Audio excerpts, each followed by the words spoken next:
What's up, YouTube buddies? It's been a while since I made a video.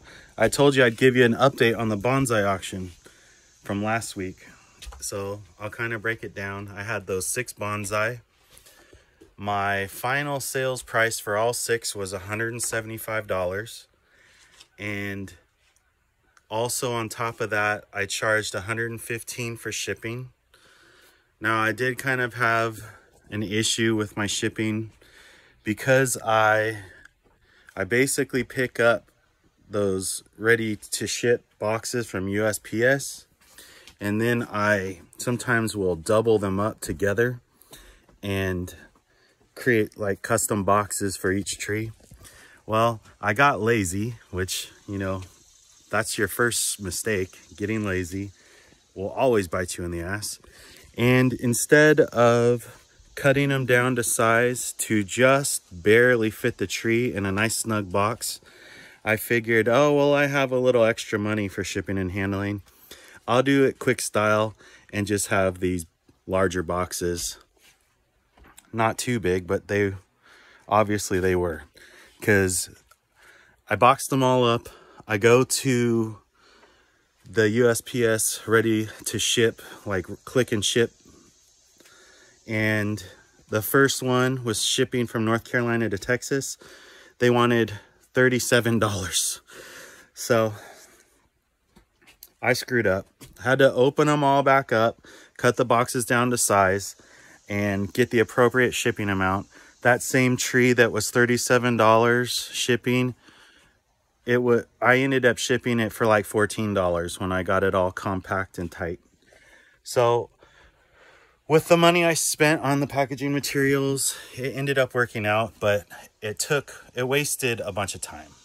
So that was unfortunate. I'm gonna pick up boxes in bulk that are basically a smaller option and a larger option.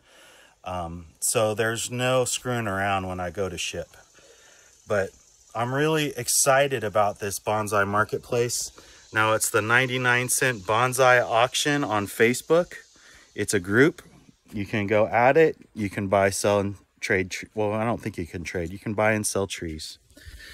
So I made about 180 bucks on 6 tiny trees. For example, here's one I have on auction right now. And here's a larger one. I just sold this one today for $40, $20 shipping and handling. Now, is that not totally unconventional for a homesteader? And that's what I encourage you to do. And I will beat this dead horse on YouTube. You have to find your marketplace. Whether that's a farmer's market, that's online sales groups, eBay auctions, Etsy, Amazon. I mean, I really find that mail order products are exceptional for me because it opens me up to the entire country. I'll ship to the lower 48. Opens me up to thousands of potential customers and no cost to me. Whereas if you had a farmer's market stand, you know, there's a lot of overhead. And not only that, as I've mentioned in the past, here in my area, no one would want my product, especially for the prices that I ask. Now, the bonsai connoisseur will pay top dollar for a styled or unstyled tree. Here's one of my favorites right here. I think I'm going to keep it for a while. Ooh, wasp. All right.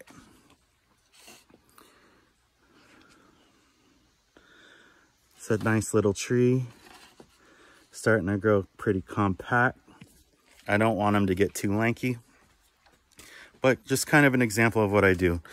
And I really enjoy styling trees, but sometimes you need to leave them raw for the artist to really get the full experience and have all that control and design them on their own. There's a few baby jades I'm working on. They call this root over rock. Basically, you bind it to a rock. In the beginning, you'll kind of plant it in the soil, and over time, that fat root will grow over the rock and all the way over and lower, and then you can basically unearth it, set it on the top layer, so you have this exposed root plant with giant fat roots, root over rock, and then underneath the rock, those roots going down into the soil.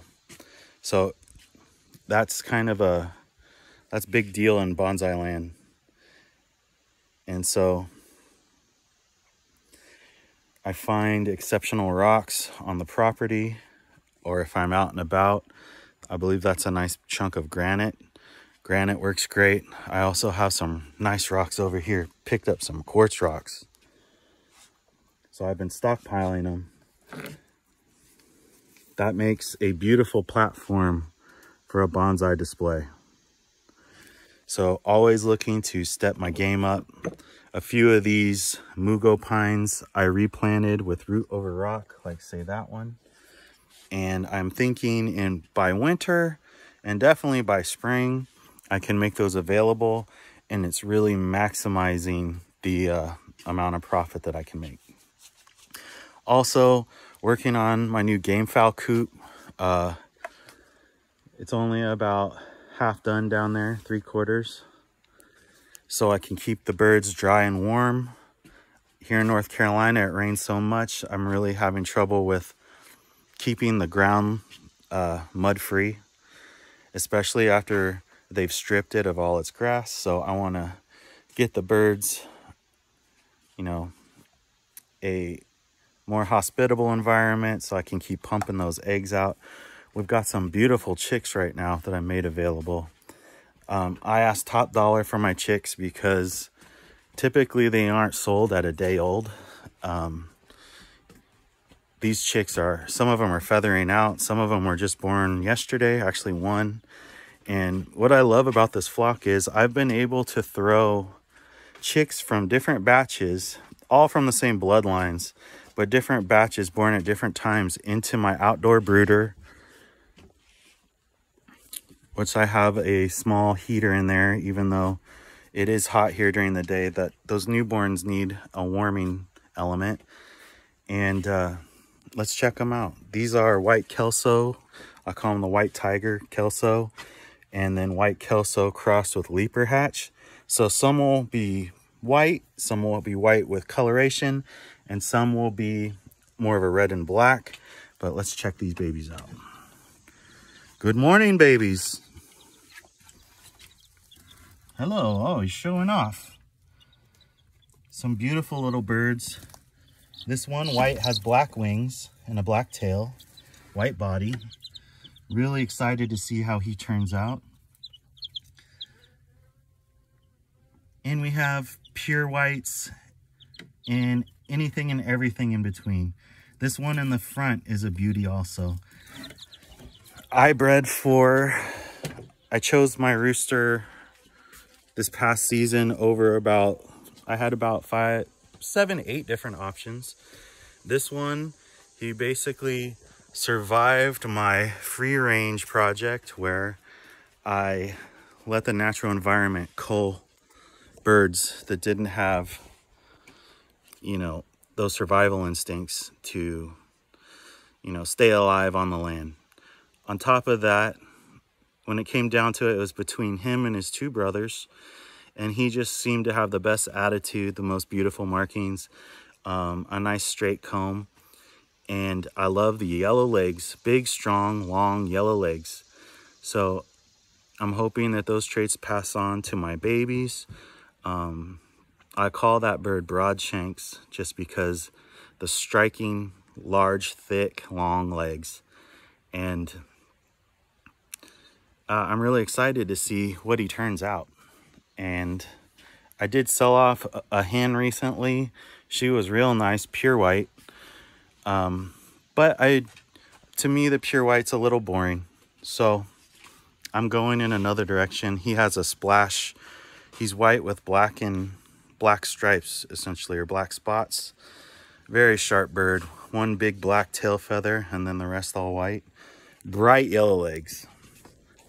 I still have a hen that is basically my number one. She's white, but she has some of that biscuit color outlining her feathers.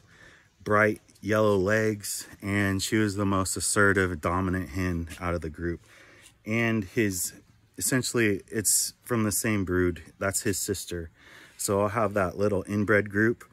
And then also I have two leaper hatch sisters, which you saw the cross with the pattern chicks are a result of that cross. So excited to see how those turn out. Hoping for some hybrid vigor and maybe just to strengthen my white tiger Kelso line, and then also get some different colors up in the mix because some people like those classic black red birds. All right, well, I got another subscriber. You know, 1 is a big deal when you only had 13. 14 is great. So excited for that, thankful. Trying to get the place cleaned up because my in-laws are coming into town. But I hope everybody's doing well. Shout out to some of my favorite channels, Keith Brooks. Let's see, Backcountry Preps, Southern Prepper 1. He's been doing a lot of updates lately. Prepper Now. Always enjoy the news from Prepper Now. Timcast IRL, love it. Getting most of my news from Timcast. General Shepherd channels, you know, more than one channel. You just look for the most recent General Shepherd channel update, and that's where you'll find some great information. He'll stream InfoWars. Other than that, so work's been really frustrating lately. They've been undercutting me with other contractors that are closer and probably cheaper than me. But I have developed a good relationship with the boss. So because I'm older and more mature now, I'm not going to burn that bridge. Even though I want to tell him how frustrated I am with what he's done, I'm going to express it, and I have expressed it in certain ways. But that's not a bridge I want to burn. In the past, I would have told him to shove this straight up his ass. But I think he'll learn his lesson. Maybe I have lessons to learn as well.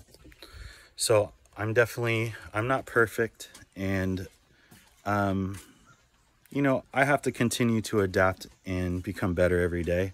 So that's on him. I'm not going to worry about it. I have my secondary streams of income, and I'm looking to expand upon those. And probably I want to gravitate away from service because I am getting older. I'm an old football and baseball player, lots of injuries.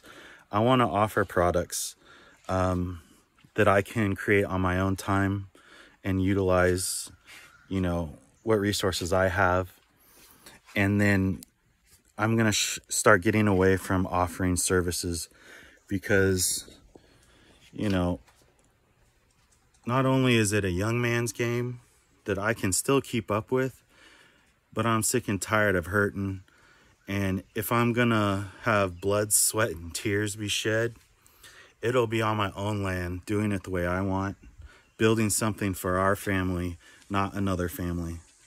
So I hope everybody's having a great week. Leave me some comments if you like.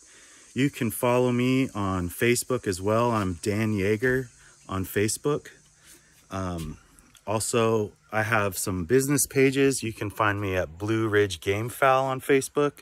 You can find me at Garden to Table Living on Facebook and Como Rebe Nursery Consulting on Facebook. Those are all my projects.